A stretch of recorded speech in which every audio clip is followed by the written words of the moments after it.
안녕하세요. 청년항공입니다. 오늘은 기단에 대해서 교육을 해드릴게요. 기단이라는 것은 공기 덩어리라고 생각을 하시면 돼요. 기단은 크게 네 가지로 구분을 할 수가 있는데요. 시베리아, 오호츠크의 북태평양 양지간 기단이고요. 우리나라에 영향을 끼치는 기단들입니다. 이 기단들은 기온과 발달 시기, 특성에 대해서 암기를 해주시면 돼요.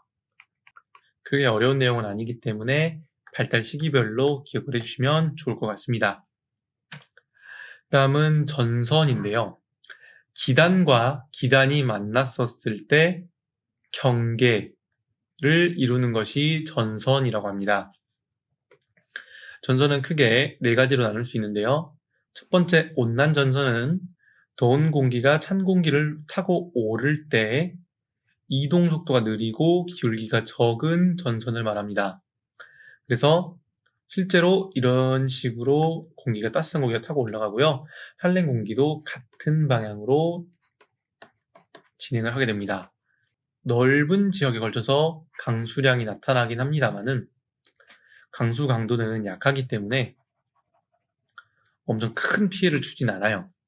대신에 대신에 항공기 운항을 할 때는 광범위한 강수대가 얼었었을 때 얼음비나 얼음자락의 형태로 나타날 수가 있기 때문에 비행을 할 때 좀 조심을 해야 됩니다. 한랭전선은 한랭 기단의 찬 공기가 따뜻한 공기 쪽으로 파고들 때 형성되는 기단인데요. 소나기나 뇌우, 우박 등 궂은 날씨를 동반합니다. 그래서 실제로 따뜻한 공기는 이렇게 타고 가지만 이거는 차가운 공기가 따뜻한 공기와는 반대 방향으로 찾아와서 파고 들어가는 형식이에요. 아시겠죠? 한랭전선에서는 스콜선이나 적은형 구름이 나타날 수가 있기 때문에 바람 시어, 뇌우, 번개, 심한 소나기, 우박, 착빙, 토네이도를 동반하다 보니 항공 운항에 좀 영향을 많이 미칠 수가 있습니다. 폐색전선은 온대성 저기압이 발달하는 과정의 마지막 단계인데요. 한랭전선과 온난전선이 합쳐졌다고 생각을 하시면 돼요. 그래서 항공기 운항에는 광범위하게 한랭전선과 온난전선의 기상현상이 혼합되어 나타나다 보니 좀 큰 영향을 많이 미치죠. 그래서 실제로 기단을 보면은 한랭전선과 따뜻한 공기가 차가운 공기를 타고 올라가는 온난전선이 같이 나타나고 있습니다. 그래서 이 한랭전선과 온난전선의 특징을 둘 다 띠고 있습니다. 아시겠죠?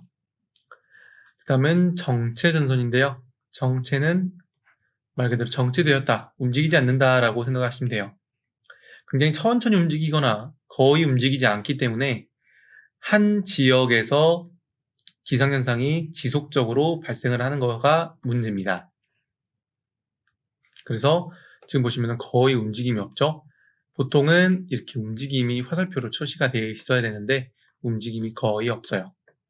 그러다 보니 한 지역에 오랫동안 기상현상을 불러일으킵니다. 그 다음은 구름에 대한 내용인데요. 구름은 종류가 시험에 좀 나왔었어요. 그래서 쭉 보시면 되는데요. 구름의 분류, 상층은, 중층은, 하층은, 수직운, 그림과 함께 기억을 하시면서 기본 운형 열종을 기억을 해주세요.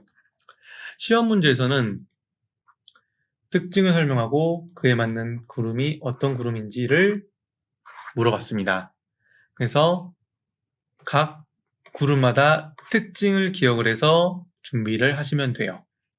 권우는 미세한 얼음으로 구성되어 있고 새털 모양의 흰 구름이고요. 권저구는 조약돌을 베어러 놓은 것 같은 구름 조각이에요. 권충우는 섬유 모양의 베일 형태로 되어 있고요. 달무리 현상이 일어납니다.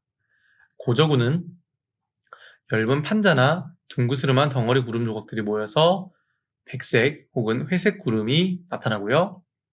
고충우는 무늬가 있거나 줄무늬로 된 회색이나 검정색의 구름이에요. 난충우는 짙은 회색의 구름이고요. 연속적인 비나 눈을 내리게 하고요. 층저구는 둥글둥글한 구름 조각들이 모여서 회색과 엷은 검정색을 띤 구름이 보통입니다. 그래서 빗방울이나 싸락눈, 미세한 얼음 눈송이도 형성이 되어 있고요. 층우는 회색 구름인데 물방울로 되어 있고요. 아주 저온일 때는 미세한 얼음 가루눈이 내재되어 있어서 안개와 비슷한 층구름입니다. 저구는 윤곽이 뚜렷하고 농밀한 구름이 수직으로 솟아올라 있고요. 산봉우리나 탑 모양, 지붕 모양을 이룹니다. 정나루는 수직 방향으로 크게 발달한 검은색이나 회색 구름이고요. 가장 큰 구름이라고 생각을 하시면 돼요. 여기까지가 3부 3강에 대한 내용이었습니다. 그렇게 여기는 좀 단순하게 암기를 하는 내용들이 많은데요. 일단은 구름 종류 같은 경우에는 좀 많고 다양하긴 합니다만 시험에 나왔던 적이 있다 보니 여러분들께서 좀 더 집중해서 공부를 하시면 도움이 되실 것 같습니다. 네, 오늘은 여기까지 하도록 하겠습니다. 시청해주셔서 감사합니다.